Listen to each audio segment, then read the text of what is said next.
A racist cop attacked a black woman inside the courthouse without knowing who she was, and in that instant, everything about his life began to unravel. It started in a courtroom packed with tension. Citizens filled the benches, whispering their grievances, the air thick with frustration and exhaustion. This wasn't just any hearing, it was a federal session gathering testimonies from those who had been wronged by the system, cases where officers of the law were being accused of excessive force, misconduct, and racial discrimination. The tension in that room was electric, but no one expected the spark that would ignite it. When she walked in, dressed in a tailored black suit with a calm, composed presence, she wasn't introduced. No one announced her. No badge was visible. No one knew her name. She was just another black woman in the eyes of many in that courtroom, especially in the eyes of him. He had been the focus of several community complaints. His name was whispered with fear by young black men in the neighborhood. He carried his badge like a license to intimidate, his gaze sharp, his posture always confrontational. That day, he sat smugly at the table, arms crossed, ready to defend himself, not with humility, but with arrogance. His confidence wasn't born from innocence. It was rooted in a long history of getting away with it. She sat down silently in the gallery, observing. Then she stood, calmly, and began asking questions. One by one, she dismantled his defense. Her voice was firm, articulate, but cold. Not emotional, measured. She questioned dates, procedures, body cam discrepancies. She brought up reports he hadn't mentioned. She cornered him, methodically. And then came the moment he snapped. "You think you know what it's like out there," he growled, his voice cutting through the silence of the courtroom. "People like you walk in here thinking you're above us just because you read a few books or got some degrees." She didn't respond. She stood quietly. He rose from his chair. The judge banged the gavel, shouting for order, but the man kept walking, fast, towards her. "Let me tell you something, lady," he snarled. "You don't belong in this room. You're not one of us. You're just another loudmouth trying to bring down good cops." And then, with everyone watching, he shoved her shoulder. A collective gasp swept through the room. Phones came up. Cameras started recording. The woman didn't stumble. She didn't even blink. Her response was devastating in its calm. She reached slowly into the inside pocket of her jacket, pulled out a federal badge, and looked him straight in the eye. Her voice didn't rise. It didn't tremble.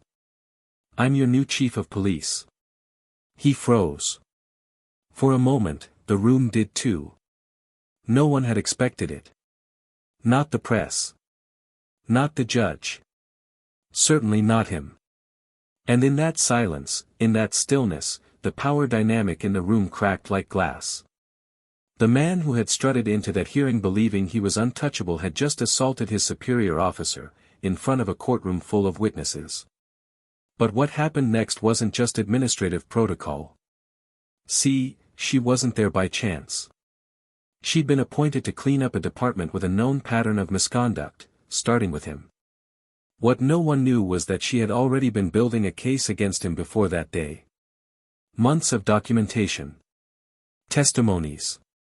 Internal files that had gone ignored for years.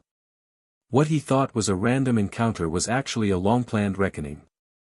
He was suspended immediately. But that was only the beginning. She didn't just write his termination letter behind closed doors. She made sure he was brought back into that same courtroom, in front of the same community he'd terrorized, and read the letter aloud. Her voice echoed through the courtroom as she stripped him of his title, his badge, and his power, in public. He had entered the courthouse that day believing he was above consequence. That he could say anything, do anything, to anyone who looked like her. He thought his arrogance would shield him. He never imagined that the woman he humiliated was not only his superior, but the one person who had the authority to erase his legacy in a single sentence. And she did. In front of the press. In front of the judge. In front of victims he had silenced. That was the day the city remembered who really had the power. Not the man with the loudest voice or the most fearsome threats, but the woman who had been underestimated, disrespected, and attacked, and still stood taller than him in every way. But here's the thing, even that wasn't the end. What no one in that courtroom knew, what even he didn't know, was that there was another reason she was there that day. A deeper connection. A hidden piece of the puzzle that would turn justice into something personal. Something unforgettable. Something he never saw coming. The real twist hadn't even been revealed yet. Because what if the person you tried to break had been watching you for years? What if she had a reason, bigger than the badge, to make you fall? And what if the courtroom wasn't the place where your real punishment began? Are you ready to find out what happened when she finally said the words he feared the most? Stay with us until the end of this story. You won't believe who he really messed with. Before we begin, we want to speak directly to our black audience. At Plow of Twist, we stand firmly against all forms of racism, discrimination, and injustice. This channel is a space where your voice, your story, and your power matter. We believe in truth, in accountability, and in the strength that rises when the world tries to keep you down. You're not alone. You're not invisible. And your story deserves to be heard. Enjoy today's powerful twist, and don't forget to subscribe to Plow of Twist for more stories that matter. The morning sky over Newark, New Jersey, was gray and unforgiving, just like the city itself. A place where stories of injustice didn't make headlines unless someone bled. But inside the federal courthouse that stood like a concrete giant in the center of the city, something different was unfolding, something that had been building quietly, deliberately, for years. Danielle Brooks had returned to Newark with purpose carved into every line of her face. She was in her early 40s, tall, composed, and moved with the kind of calm that only came from years of watching the system work against people who looked like her. She didn't raise her voice. She didn't have to. Her presence alone carried weight.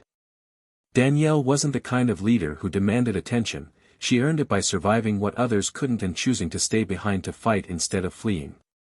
Her upbringing had taught her to calculate her movements, to speak only when it mattered, and to be so well prepared that no one could find fault in her tone, her facts, or her integrity.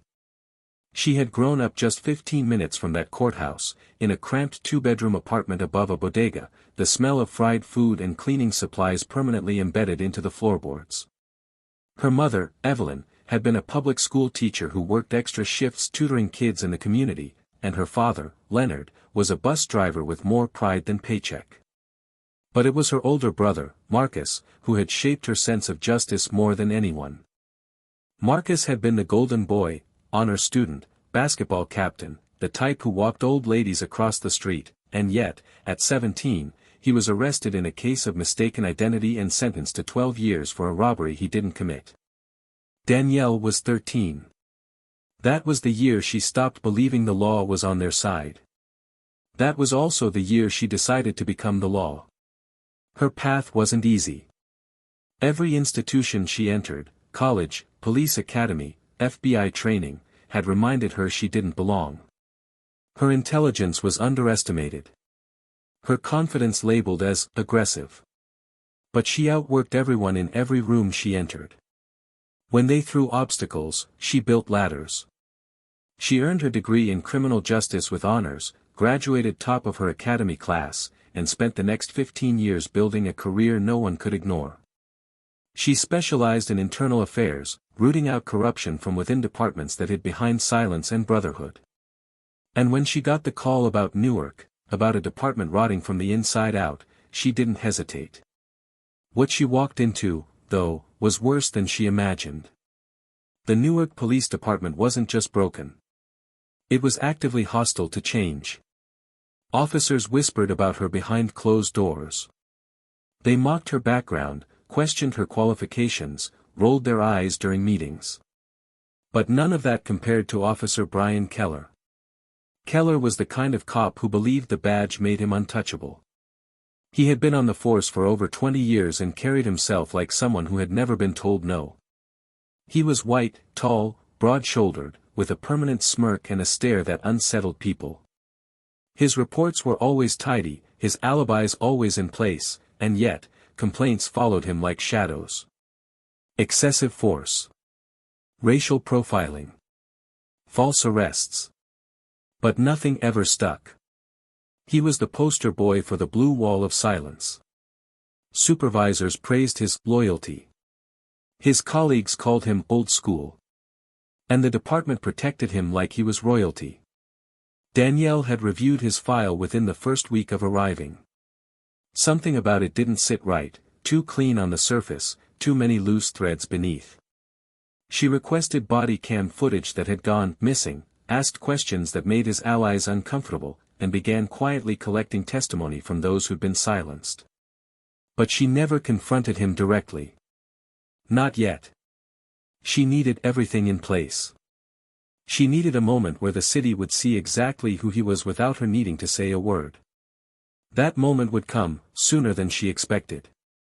The courthouse hearing had been scheduled months in advance. It was part of a new federal oversight program designed to address patterns of misconduct. Citizens could come forward and speak directly to officials about their experiences with the police. Officers, in turn, were invited to respond. It was meant to build transparency, accountability, a conversation between the community and those sworn to protect it. But for many, it felt like a performance. A way to pretend progress was happening without changing anything real. Danielle attended the hearing without any grand entrance. She wore no uniform. No one introduced her as the newly appointed chief of police. She took a seat quietly in the gallery, near the front, blending into the crowd. It was strategic. She wanted to hear, to see, to witness how her officers behaved when they didn't know someone with power was watching. Brian Keller was there too, seated at the front table beside his union representative. He wore a smug expression and kept his arms folded across his chest, his body language radiating contempt. As testimony after testimony painted a picture of fear and mistrust in the community, he barely flinched. A mother spoke about her teenage son being slammed against a wall for jaywalking. A store owner described being handcuffed for asking why police were parked outside his shop. A young woman cried recounting how she was pulled over 5 times in the same month by the same officer, Keller. And still, he looked bored. When the time came for officer responses, Keller was the first to volunteer. He stood, adjusted his tie, and addressed the room with the confidence of a man who had never faced real consequences. He dismissed the testimonies as exaggerated. Claimed people were playing the victim. Blamed media bias. "We risk our lives every day," he said, scanning the room. "But that doesn't seem to matter anymore. Now, everybody wants to paint us as villains." Then, she stood.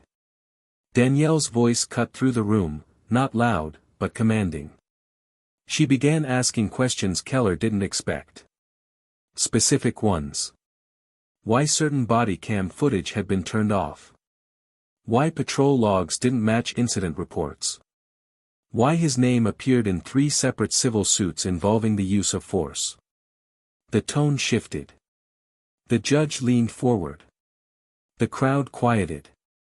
Keller's posture changed. He tried to dismiss her, smirking. "And who exactly are you?" he said, loud enough for everyone to hear.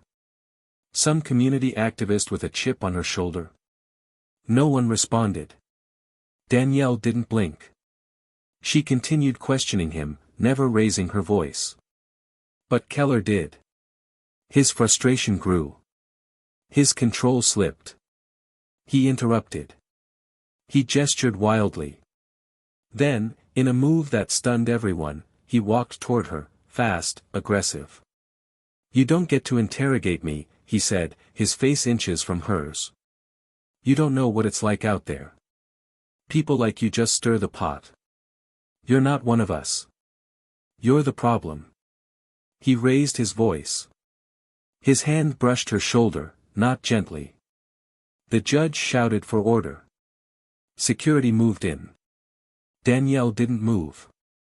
She didn't flinch. She reached slowly into her blazer and pulled out her badge. The room froze. That was the moment everything changed.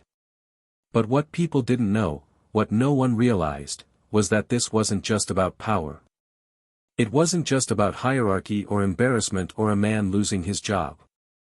It was about something deeper. Older. More personal. Something that had been simmering beneath the surface of Danielle's life for decades. Because Danielle hadn't come to Newark just to lead a department. She had come for justice. And Keller had just handed it to her. But the question now was, how far would she take it? And how far had she already gone? The story wasn't over. In fact, it had just begun. The hours after the courthouse incident moved in slow, deliberate waves. The footage had already gone viral. Multiple angles. Phones shaking in the hands of shocked bystanders. Headlines were surfacing before the hearing had even officially adjourned. Veteran officer assaults police chief in public hearing lit up social media platforms, accompanied by blurry screenshots of Keller mid-lunge and Danielle standing firm, her badge gleaming under the harsh fluorescent lights. But inside the precinct, the mood was anything but reactionary. It was silent. Thick. Heavy with the weight of what had just unraveled in public view. Danielle didn't rush back to her office. She stayed behind. She wanted to see the faces, wanted to witness how the truth settled into the minds of those who thought she was just another bureaucrat passing through. Some of the officers shifted uncomfortably as she walked past. A few lowered their eyes. Others tried to force neutral expressions, hiding their embarrassment or indignation behind clipped nods and mumbled greetings. She saw them. All of them. And she remembered every face. Her assistant, Marcus Green, a younger lieutenant with sharp instincts and unshakable loyalty, walked beside her as they entered the glass-walled meeting room on the second floor. He was quiet, waiting for her to speak first. Finally, Danielle set down the manila folder she had been carrying and opened it slowly, the contents splayed across the table: documents, transcripts, still frames from body cam footage, timelines of incidents, internal memos that had once been buried under confidential stamps. "You ready to go public with this?" Marcus asked, his voice low. Danielle didn't look up. "We already are. Now we follow through. But you're not just going after him anymore," he continued carefully. "You're exposing everyone who helped him stay in uniform." She looked at him now, her expression unreadable. "That's the point." The department's Internal Affairs Board was set to meet in 3 days. Keller had been placed on immediate suspension pending investigation, but Danielle had invoked a clause in the city's new police reform statute that gave her discretionary authority over officers involved in public misconduct.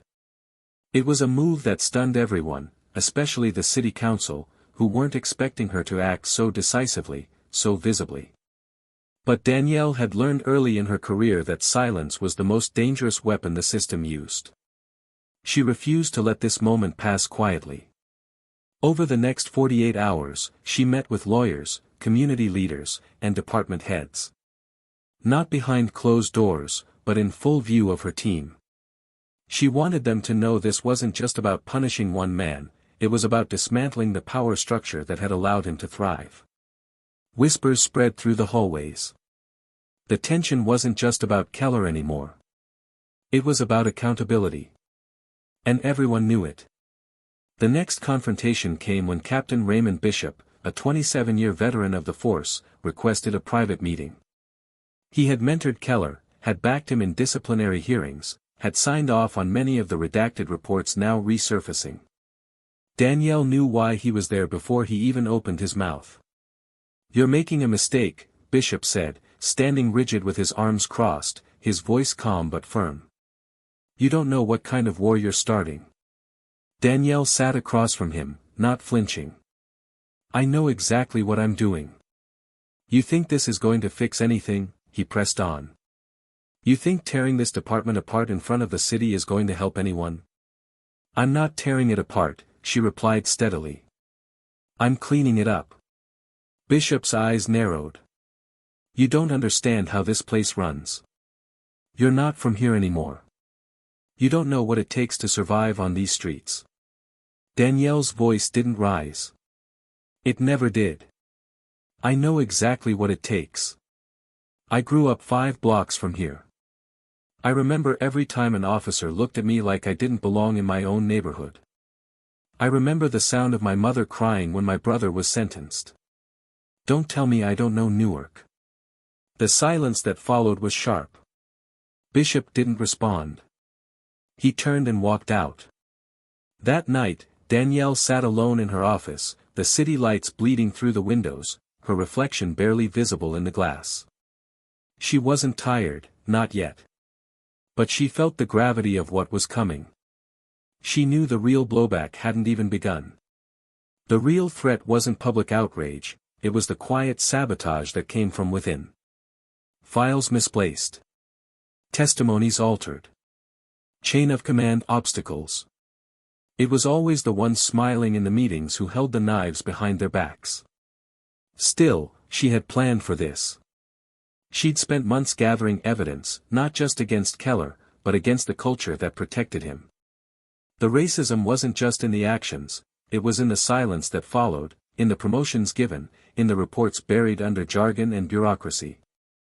Her strategy was meticulous, layer by layer, name by name, building a case so tight no one could unravel it without implicating themselves. But Keller wasn't going down without a fight. 3 days after the courthouse, he held his own press conference, outside the precinct, flanked by his union representative and several officers who still considered him a hero.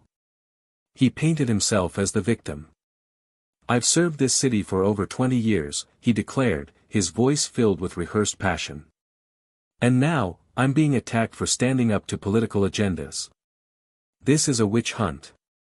Danielle watched the footage from her office. His words didn't surprise her.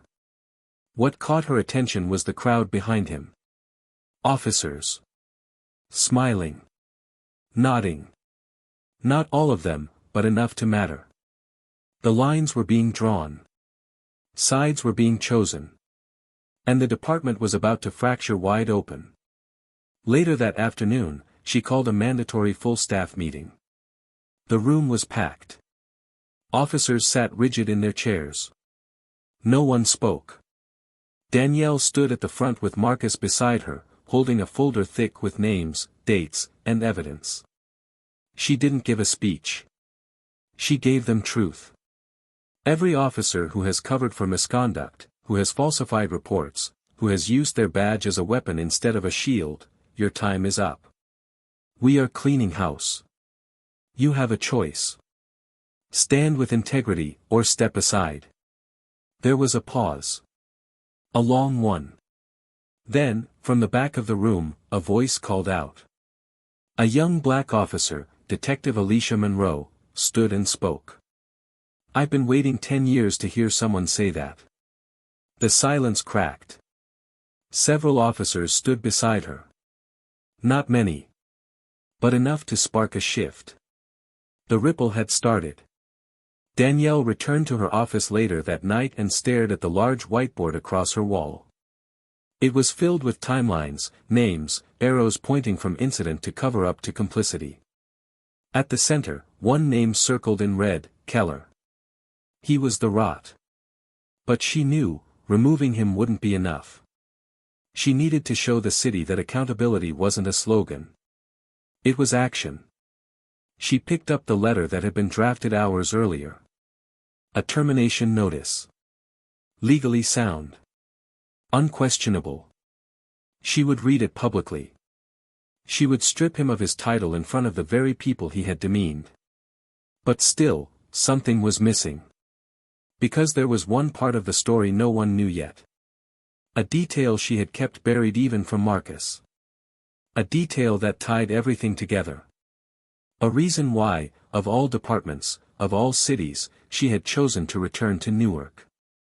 Why Keller's downfall had become more than professional. Why this wasn't just justice, it was personal. And soon, very soon, the world would find out. Oh ChatGPT Ds, the day of the hearing arrived with the sky heavy and dim, as if the city itself understood the weight of what was about to unfold. Inside the courthouse, there was a different kind of silence, not empty, not calm, but loaded. The kind of silence that holds its breath before a storm. The gallery was full. Reporters, city officials, police officers both in uniform and plain clothes, community members who had come not to witness a trial but a reckoning. It wasn't just about an officer's conduct anymore. It was about everything the city had buried under policies and procedures for decades, and the woman who had come to the surface to dig it all up. Danielle sat at the head of the room, posture upright, expression unreadable. The sharp lines of her blazer mirrored the sharpness in her tone as she began addressing the room. She didn't raise her voice. She didn't need to. Her words carried the power of preparation, of evidence, of certainty. She spoke of patterns, of misconduct, of statistics that no one had been willing to confront. But she hadn't come to lecture. She had come to deliver a message. When Keller was escorted into the room, the atmosphere shifted like a fault line cracking beneath the floor. He wore his full uniform, despite his suspension. His badge still clipped to his chest, as if clinging to its place on his body like a parasite refusing to die. His jaw was tight, eyes narrow, the mask of control still holding but already fraying at the edges. He locked eyes with Danielle for a moment, long enough for the room to feel the invisible tension between them, thick as rope and just as ready to snap. She didn't look away. The judge cleared her throat and gave Danielle the floor. Danielle stood and approached the podium with the termination letter in her hand. The courtroom quieted, phones already held high, the hum of live stream feeds echoing faintly in the background. She began by listing facts. Not speculation. Not opinion. Documented incidents. Statements from witnesses.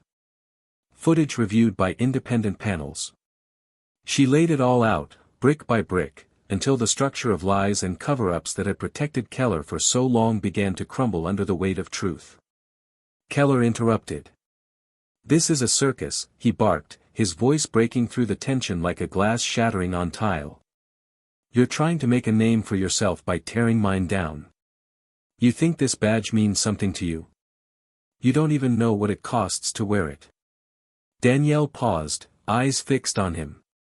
She walked forward, slowly, her heels clicking like a metronome measuring the rhythm of justice. She stood directly in front of him, lowered the papers to her side, and spoke quietly enough that the entire room leaned in to hear her. "You think I don't know the cost?" she said, steady. "My brother was 17 when he was arrested for a crime he didn't commit. Your partner made the arrest. You signed off on the report. You wrote that he resisted, that he was aggressive, that he looked like the suspect. You sent him away for 12 years with a paragraph and a lie." The silence was suffocating. Keller blinked, lips parting just slightly. Danielle took a breath, not to steady herself, but to allow the room to feel the impact. "He was my brother, Brian. And you didn't just destroy his life. You made me decide at 13 that I would become the system that broke him. Not to save it. To change it." Keller's mouth opened, but no sound came out. "You didn't know who I was when you touched me that day," she continued. "But I knew exactly who you were. I've known for years. I watched you move through this department like a virus. I saw the reports disappear, the victims silenced, the promotions roll in. And I waited. I built this case like a wall around you. Brick by brick. Fact by fact. Witness by witness. I waited until the whole city could see you for who you are." Keller stepped forward, his voice trembling now, not with fear, but disbelief. "You planned this?" Danielle didn't flinch. "No. You did. The moment you put your hands on a teenage boy and called it justice. The moment you mocked his mother in court. The moment you saw me and thought I was beneath you." The judge nodded toward the officers by the door. They approached Keller. "You can't do this," he muttered, turning toward the gallery now, desperate for allies. "This is political. This is personal. It is personal, Danielle said, interrupting him. It's also legal. And it's long overdue. The officers took his arms. He resisted, but not violently, more like a man who had just realized the ground beneath him wasn't ground at all. It had been an illusion, and it was gone now. As they walked him out, the courtroom didn't erupt. There were no cheers. No outbursts. Just silence. A silence so complete it echoed. Danielle turned back to the crowd, voice low now. For every family that never got justice, for every young man labeled before he even spoke, for every report ignored, this is a beginning. Not the end. As the courtroom slowly emptied, Marcus approached her, eyes searching hers. You okay? He asked. Danielle looked at the empty chair where Keller had sat just moments before. No, she said, but I will be. There was still more to do. More to fix. The department wasn't clean. The city wasn't healed. But something had shifted. A wall had broken. A truth had stood up, unshaken. But outside those courthouse doors, news trucks waited. Reporters, protesters, people who didn't know the whole story yet. And inside Danielle's pocket, tucked behind the now signed termination letter, was one last document, unopened, unread by the public. A sealed deposition from Keller's former partner. What it contained, would change everything. Danielle stood alone in her office long after the courtroom had emptied and the headlines had been written. Her hands rested on the edge of her desk, eyes fixed on the file she hadn't opened yet. The sealed deposition from Keller's former partner sat untouched, a small manila envelope that somehow felt heavier than anything she had carried into that courtroom. Outside her window, the city of Newark blinked and breathed and carried on, unaware that a deeper layer of the truth was about to surface. She inhaled slowly, bracing herself not for surprises, but for confirmation of what she already suspected. Not all victories tasted like triumph. Some tasted like ash, bitter and necessary. She finally broke the seal. The pages inside were handwritten, dated just 2 weeks before the hearing, and marked confidential. The letter wasn't from a man looking to protect his job. It was from someone whose conscience had finally caught up with him. Officer Dennis Avery. Keller's former partner. Retired. Quiet. Always in the background. Danielle had barely registered his name on the old case files. He was the type who never drew attention, which made him invisible, and dangerous. The letter began without pleasantries. No greetings. No apologies. I can't keep carrying this, he wrote. I told myself I was following orders. That I was doing my job. But I watched a kid's life disappear because we needed a win that week. We had pressure from the brass. Media on our backs. Marcus Brooks was just in the wrong place. He didn't fit the description.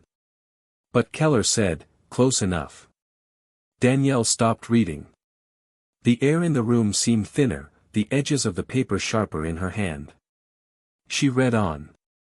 Keller told me to write the report in a way that would stick. Said he'd make sure it passed internal review. Said the mother would scream but no one would listen. And he was right. I signed it. I watched her cry in the hallway, watched that boy walk into a courtroom in handcuffs knowing he wouldn't walk out. I watched your family fall apart. And I stayed quiet. Danielle sat down slowly, the weight of the chair beneath her a reminder that she was still here, still breathing, while her brother had spent over a decade in a cage because 2 officers had decided his face fit. She clenched the paper until the edge bit into her palm. The final paragraph hit like a wound reopening.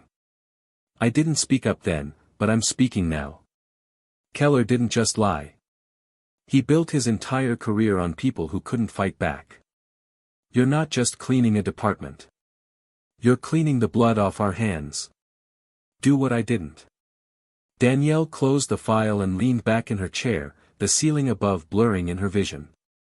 It wasn't shock, she had known. It was the grief of confirmation, the sorrow that sat next to justice like a shadow. She had wanted this closure for years, but it didn't feel like closure. It felt like reopening a wound that had been stitched with silence. The next morning, she met Marcus at a small diner far from downtown. He had been waiting at the corner booth with 2 coffees and a question written across his face. "You look like you didn't sleep," he said, concern beneath his words. Danielle slid the file across the table. "Read it." He read in silence, jaw tightening with every line. When he finally looked up, there was something unspoken in his eyes. "That's it," he said. "That's the nail in the coffin." Danielle nodded, but her voice came quiet. "No. That's the first step to clearing my brother's name." Marcus leaned forward. "You're going to reopen the case." "I'm not just reopening it," she said, fire slowly building in her tone. "I'm going to expose every officer who buried it. Every administrator who approved it. Every judge who signed off on it without reading the facts." He didn't interrupt. He knew better. "This isn't just about Keller anymore," she continued. "It's about the machine that allowed him to exist. I want the department to feel what my family felt. Powerless. Angry. And then, I want to tear that feeling out of this system piece by piece." Later that day, Danielle held a private meeting with the district attorney. She laid out the deposition, the original arrest report, discrepancies between Marcus's alleged statement and what had actually been said. The DA shifted in her chair, trying to mask discomfort with formality. "You know this could reopen old wounds for the department," the DA said cautiously. Danielle didn't blink. "Those wounds were never closed. We just stopped talking about them. And what if this gets messy? Politically?" Danielle's voice dropped, firm. "Then it gets messy. But we do it right." The DA nodded slowly. "We'll begin the review." By the end of the week, the reinvestigation had made the front page. Journalists reached out to Danielle non-stop. Some seeking sound bites. Others looking to discredit her methods. Former officers started calling, some angry, others terrified. The ones who had looked the other way when Keller planted evidence or used excessive force. The ones who had retired with pensions paid for by the silence of others. They were nervous now. The walls were coming down. But none of that compared to the moment she sat in front of her mother and handed her the letter from Avery. Evelyn Brooks read it slowly, her weathered hands trembling, her lips pressed into a thin line. When she finished, she looked at her daughter with eyes both proud and broken. "I always knew," Evelyn said. "I just never thought I'd live to see someone admit it." Danielle took her hand. "This isn't the end, Mama. It's just the beginning." The next hearing was set for the following week. Not for Keller's termination, he was already out. This hearing would be about reclassifying Marcus Brooks' conviction. Danielle would not sit quietly in the gallery this time. She would speak. On record. As chief of police. As a witness. As a sister. But before that day came, there was one visit she had to make. She stood outside the small home where Dennis Avery now lived. He opened the door slowly, surprised, older than she remembered, eyes filled with something between guilt and relief. "I figured you'd come eventually," he said. "I read the letter," she said, her voice steady. He stepped aside, letting her in. They sat at the kitchen table, the silence thick between them until he finally spoke. "I should have stopped him. I should have said something." "You didn't," she said flatly. "I know." They sat for a long moment. Then he whispered, "What are you going to do?" Danielle looked at him, not with hate, but with the cold clarity of someone who had waited a lifetime for the right question. "I'm going to do what you were too afraid to," she said. "I'm going to make sure no one ever forgets what you allowed." And she meant it. The wheels of justice had finally begun to turn in the right direction. And they were rolling forward. The courthouse looked different this time. Not physically, same concrete walls, same echoing hallways, same flickering overhead lights that hummed like a distant warning, but the air inside had shifted. Something fundamental had cracked. Danielle felt at the moment she stepped past security, and the officers no longer looked at her with detached skepticism but with something closer to reverence or maybe fear. Not because she had power, but because she had used it. Because she had turned what was once just a title into action, and action into consequence. Her presence now carried the weight of proof. She wasn't just the chief of police, she was the storm that had finally broken through the silence. The hearing was about to begin. This time, the focus wasn't Keller. His name was done echoing in these halls. Now it was Marcus.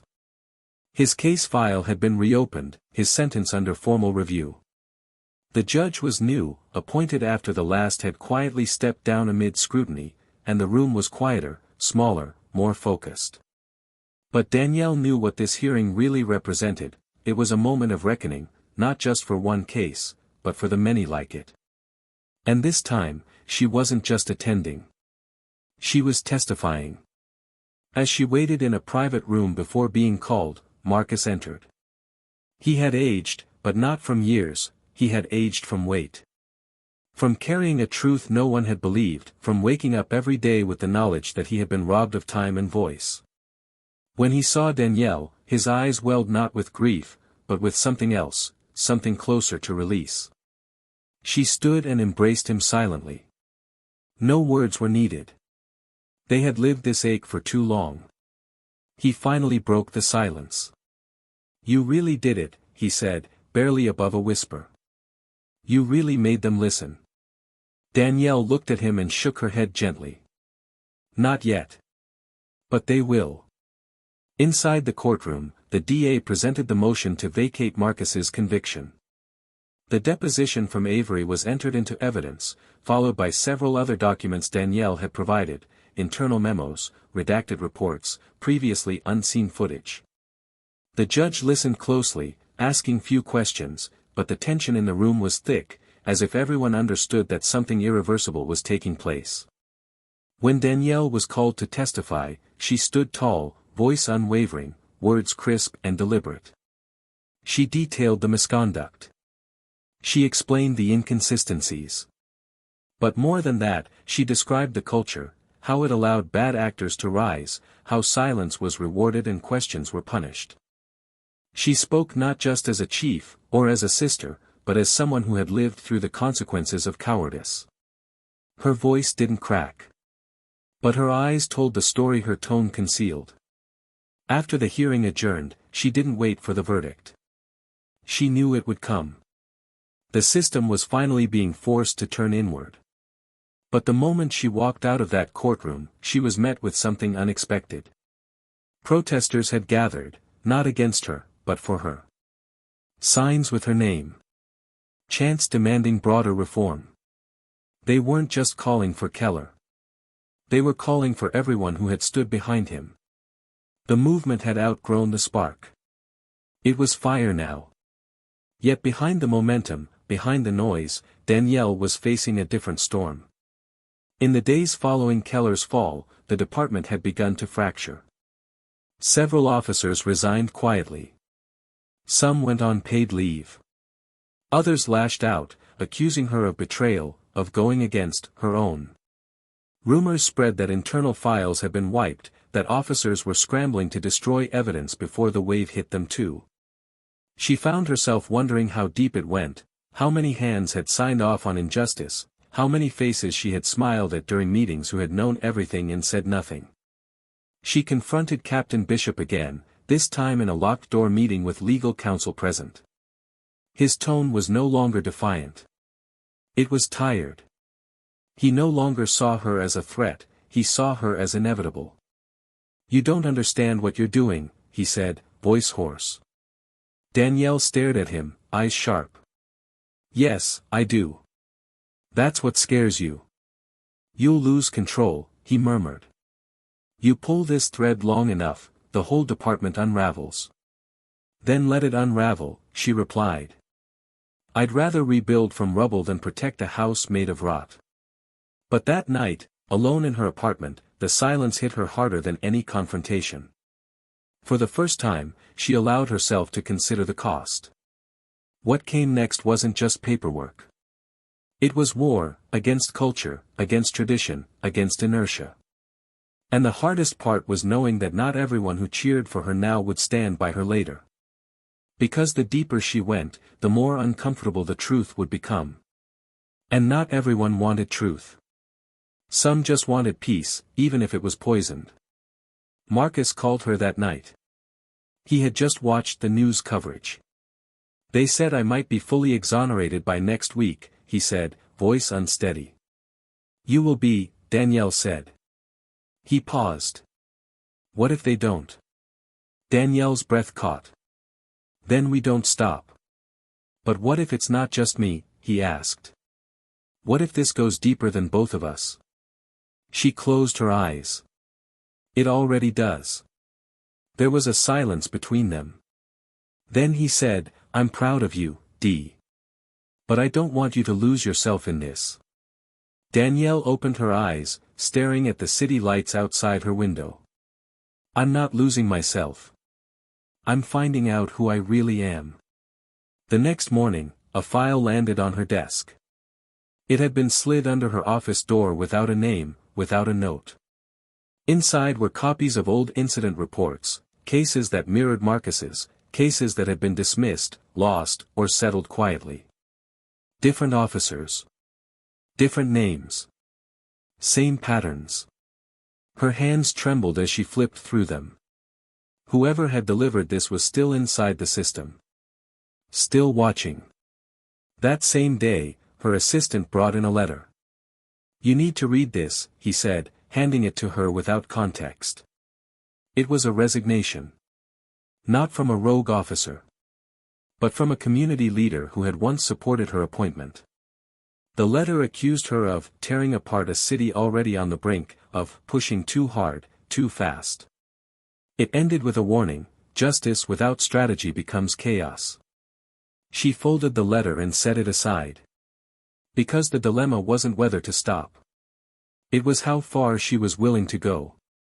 She had torn down one wall, but the foundation was cracked everywhere. Each truth she exposed pulled her deeper into the labyrinth. Allies grew distant. Enemies regrouped. And through it all, the same question haunted her in quiet moments, when would enough be enough? And more terrifying, what if it never was? Danielle hadn't realized how much noise silence could carry until that week. In meetings, officers no longer made eye contact the way they used to. Some gave short, clipped responses to her directives, others offered polite obedience that felt more like performance than respect.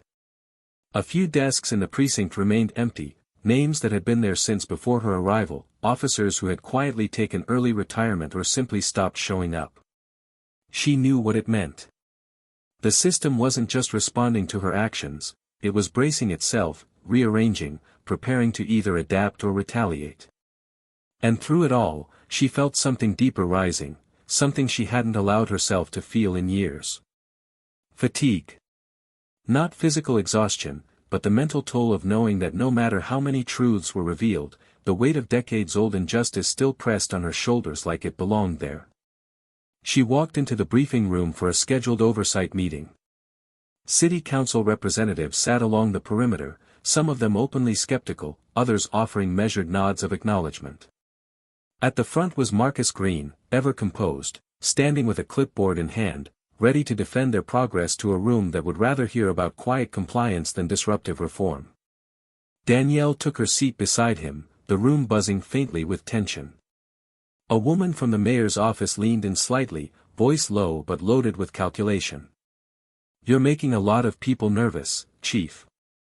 Danielle didn't turn her head. She stared straight ahead. Good, she said. That means they're paying attention. When the presentation began, it was Marcus who led. He outlined the structural audits they'd initiated, the cases reopened, the training overhauls in progress. He spoke with clarity and conviction, but Danielle could feel the weight pressing against his words from across the room. A councilman raised his hand, his expression falsely curious. At what point do we consider that this approach is too aggressive? That maybe tearing down too much, too fast, leaves us without stability. Danielle answered before Marcus could. If stability depends on silence and complicity, she said, her voice steady, then maybe instability is exactly what this department needs. There was a pause. No one argued.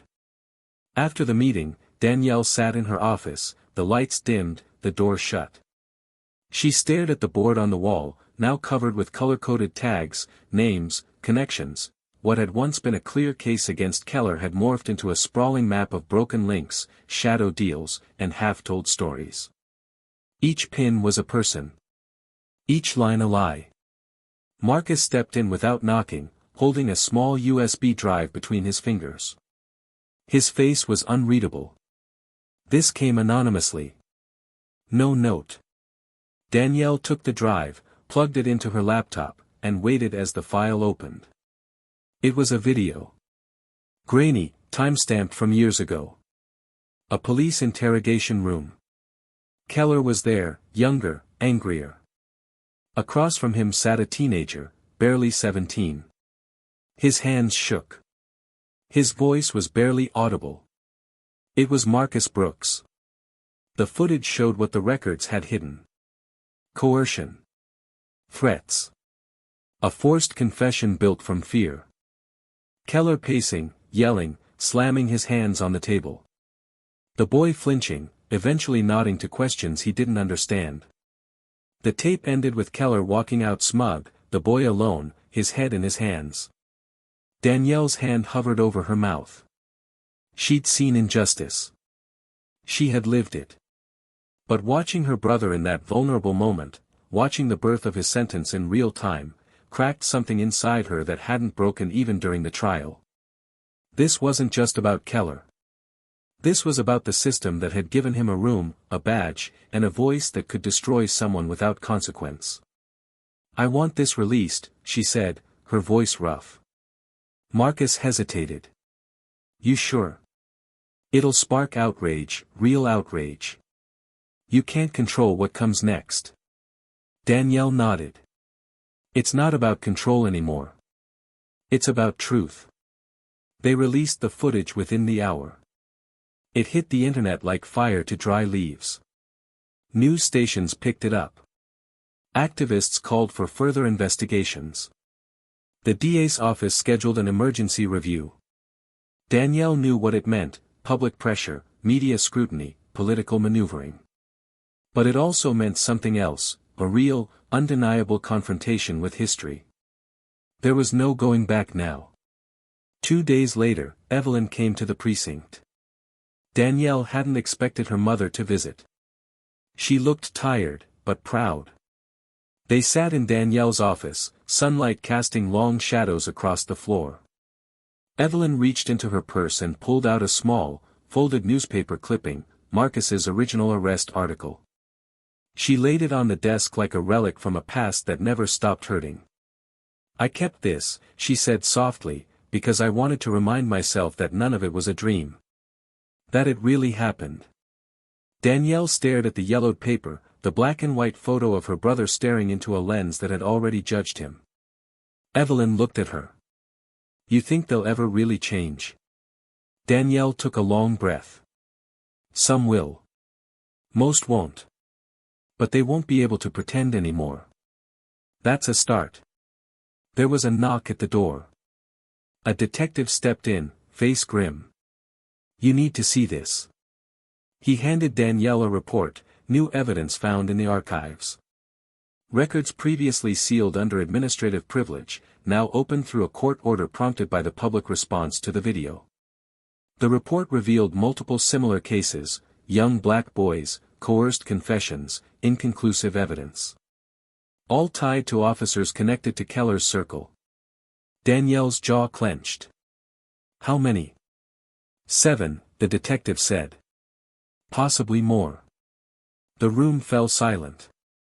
Evelyn placed a hand on her daughter's shoulder, strong despite the tremble in her fingers. "You started something bigger than Marcus," she said. Now finish it. And Danielle knew she would. The following week, the department held a mandatory internal assembly. Danielle stood at the front of the room, looking at faces that had once dismissed her. Now, they watched with a mix of fear, respect, and uncertainty. She held the report in one hand, the USB drive in the other. "This department has failed," she said. "Not just once.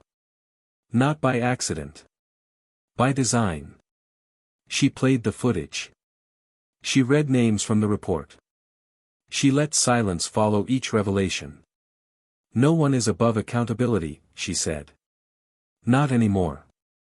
If you're here to protect the uniform more than the people it serves, leave now." No one moved.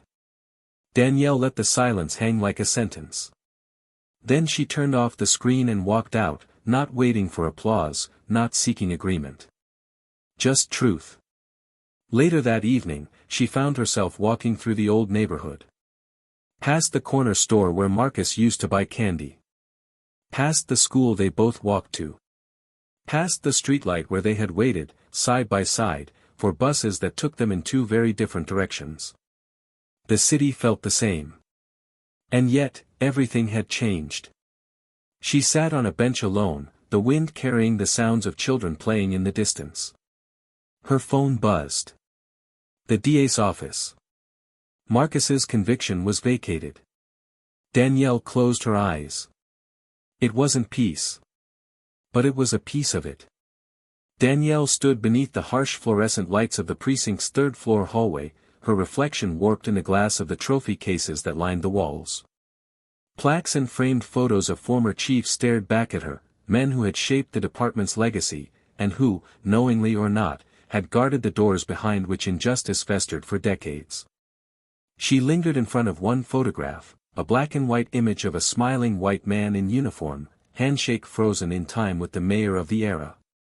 His name was etched in brass beneath it, and Danielle recognized it instantly, not from any moment of pride, but from a memo she had uncovered linking him to the approval of falsified reports during the same years her brother was sentenced. The realization that this man had been celebrated while her family suffered in silence twisted something deep in her chest, a grief too familiar to feel fresh but too deep to fully harden. She didn't turn when she heard Marcus approaching. She didn't need to. She felt his presence long before he spoke, the way only a sibling could. He came to stand beside her, following her gaze to the framed photo, and for a moment, they said nothing. Then Marcus's voice broke the silence, low and thoughtful. "That's him, isn't it? The one who signed off on the paperwork?" Danielle nodded. Marcus studied the image, his jaw tightening slightly. "How many others like him do you think walked these halls, handed out awards, smiled for cameras, all while knowing exactly what they were covering up?" "Too many to count," she said, her voice measured but carrying the undercurrent of something harder, sharper. "I don't know if I'm relieved or angry that people are finally paying attention," Marcus murmured. "I spent so long trying to forget that it happened. Pretending that if I didn't think about it, maybe it wouldn't hurt as much. And now it's everywhere. My face, my story, they turned me into a headline." Danielle turned to face him, the tension between pride and pain visible in her eyes. "You were never a headline to me. You were the reason I kept going. The reason I walked into every hostile room and didn't back down. I did this because they needed to see your name in a new light. Not as a suspect, but as the truth they buried." Marcus nodded, but there was something haunted in his expression. "They vacated the conviction. That's supposed to be it, right? Closure. But I can't stop thinking about all the time I lost. The birthdays. Mom's hospital scare. The nights you probably cried alone. I was locked away for something I didn't do, and now they just say sorry with a statement and expect me to move on." Danielle stepped closer, placing a hand on his shoulder. "You don't have to move on. You get to carry it however you need. There's no script for healing." He swallowed hard, emotion catching in his throat. "I want to forgive them. I really do. But every time I try, I see Keller's face. I hear his voice. And I wonder if I ever really had a chance. Or if I was always meant to be a sacrifice for their system. Danielle didn't answer immediately. Instead, she looked back at the hallway, at the symbols of pride that now felt more like warnings than honors. I think forgiveness is a privilege, she finally said. And I don't think they've earned it yet. You get to choose if and when you ever offer it. That power belongs to you now. They walked together down the hallway in silence, their footsteps echoing against the tile. As they turned a corner, a young officer stood waiting, Detective Alicia Monroe, one of the first to publicly support Danielle after Keller's exposure. She stepped forward, holding a folder, her expression unreadable. "We just got this," she said, handing it over. "It's a list of names, people Keller arrested, all with suspicious patterns in their files. Some of the charges were dropped, others stuck, but every one of them follows the same pattern. Coerced statements, missing footage, rushed court dates. You were right. Marcus wasn't the only one." Danielle opened the file, eyes scanning the names. She paused on one, Devontae Lewis. Arrested at 16. Same precinct. Same month as Marcus. They were building a system on broken boys, she whispered. Alicia nodded. And we helped them. Some of us without even realizing it. Danielle looked at her. But now you know. And you're helping fix it. Alicia's voice faltered slightly. But is that enough? Does what I'm doing now make up for what I didn't do then? Danielle met her eyes. We can't rewrite the past. But we can damn sure stop it from repeating. Later that afternoon, Danielle held a press conference, not for herself, but for the families whose lives had been shattered in the same silence.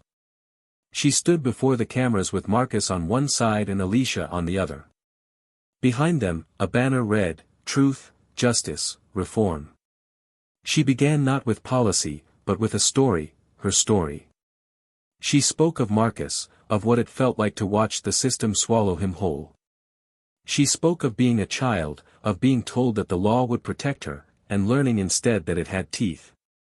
She spoke of her journey not as a career, but as a reckoning. They say leadership is about strength, she said into the microphones, her voice resonant. But what they don't tell you is that real strength is admitting what's broken and choosing to stay and fix it anyway. Afterward, reporters clamored for more, but Danielle left without answering further questions. This wasn't about sound bites. It was about momentum. The state attorney general had launched an inquiry into past convictions tied to Keller's team. The city council had announced an independent civilian review board for police misconduct cases. Things were shifting.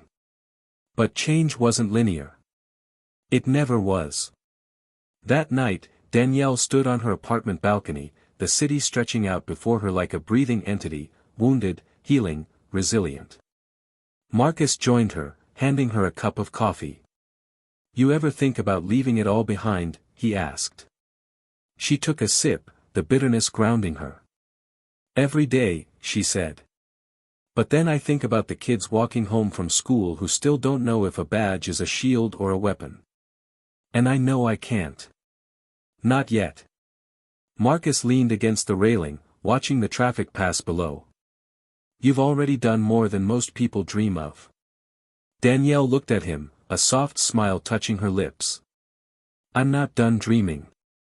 In the days that followed, more files surfaced. More testimonies were collected. Some officers came forward voluntarily, others fought it tooth and nail.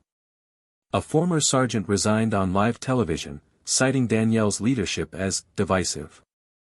She didn't respond. She didn't have to. The work spoke louder than the critics. But not everything was easy. There were moments of doubt.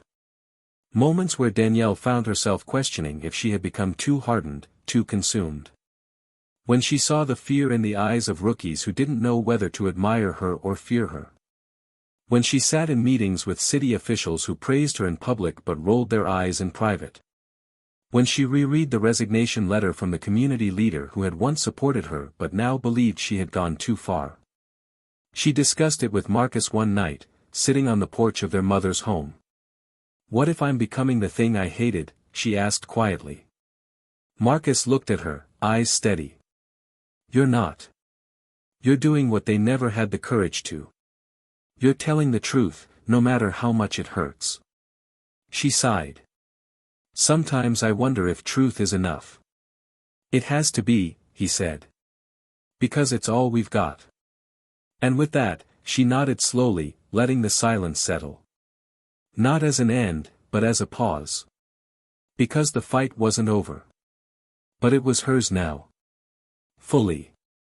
Completely. And she would carry it as far as it needed to go. The courtroom was full again, but this time the silence wasn't heavy with fear or tension. It was filled with anticipation. This was the final hearing, the one that would close the chapter on Marcus's case, not with a whisper, but with the force of truth finally acknowledged. Danielle stood beside him, not in uniform, not as chief of police, but as his sister. No cameras were allowed this time. It wasn't a spectacle. It was closure. The judge read the statement slowly, clearly, with a tone that carried more than just formality. Marcus Brooks was not only exonerated, but officially declared a victim of systemic failure. His record would be expunged. His name restored. When the word settled, Danielle placed a hand over Marcus's, and in that moment, the noise outside the room didn't matter. The years lost could never be returned, but what they had taken back was far greater: agency, dignity, and the power to rewrite the ending. Outside the courthouse, reporters waited for statements, but Marcus didn't speak. Not then. He turned to Danielle, a quiet smile behind his eyes, and said, "Let's go home." And they did. They didn't rush. They walked slowly down the courthouse steps, side by side, the crowd parting not for authority, but for respect. Over the following months, Newark changed. Not completely. No city does overnight. But the air felt different. Policies began to shift under pressure. Officers previously protected by silence were reassigned, reviewed, or removed. Danielle remained firm but never bitter. She rebuilt the department from the inside, not with vengeance, but with accountability. She promoted officers who had once been ignored, people like Alicia Monroe, who now led a unit focused solely on integrity and equity within policing practices. Danielle restructured training programs, pushing courses in ethics and community engagement to the forefront. She opened her office door to civilians, survivors, critics, and reformers alike. Transparency wasn't just a word anymore, it was the way forward. And then came the day when she was offered a statewide position, chief of reform for the entire state's law enforcement system. It was a massive leap. More power. More reach. But also more distance from the city she had rebuilt brick by brick. She sat alone in her office that night, the city lights flickering below, thinking about the younger version of herself, furious, determined, burning with the need to fix what had broken her family. That fire was still there, but it had changed. Now it burned with purpose, not pain. Marcus came to visit her at the precinct the next day. He wore a calm Danielle hadn't seen in him in years. He had enrolled in a social justice program, determined to use his experience to advocate for youth facing wrongful incarceration. He didn't want revenge. He wanted results. He sat across from her in her office, the same room where so many difficult conversations had happened, and when she told him about the offer, he just smiled. "You've done what you came here to do," he said. "Now go fix the rest." Danielle accepted the position. Her farewell ceremony wasn't grand. It was quiet, dignified, attended by the officers who had walked the journey with her, by the families she had stood up for, by her mother, who stood at the back with tears in her eyes and her hands clasped tightly together. Danielle spoke briefly. She didn't tell them what to believe or how to lead. She reminded them why it mattered. Then she handed the reins to Alicia Monroe, newly appointed interim chief, and stepped away without fanfare. Keller never reappeared in the public eye. His appeal was denied. His pension was stripped. He lived quietly, forgotten by the system he once believed would protect him. The last anyone heard of him, he had moved out of state, refusing all interview requests. No apologies. No reckoning. Just silence. But that silence didn't matter. His name had already been etched in the city's collective memory, not as a hero, but as a cautionary tale. Danielle's first act in her new role was to push for a statewide wrongful conviction task force.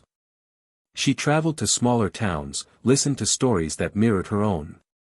She sat across from lawmakers and demanded not apologies, but legislation. She used every tool, every skill, every scar, to build something new, not just for Marcus, but for every name that had once been buried in forgotten files. She wasn't chasing justice anymore. She was becoming it.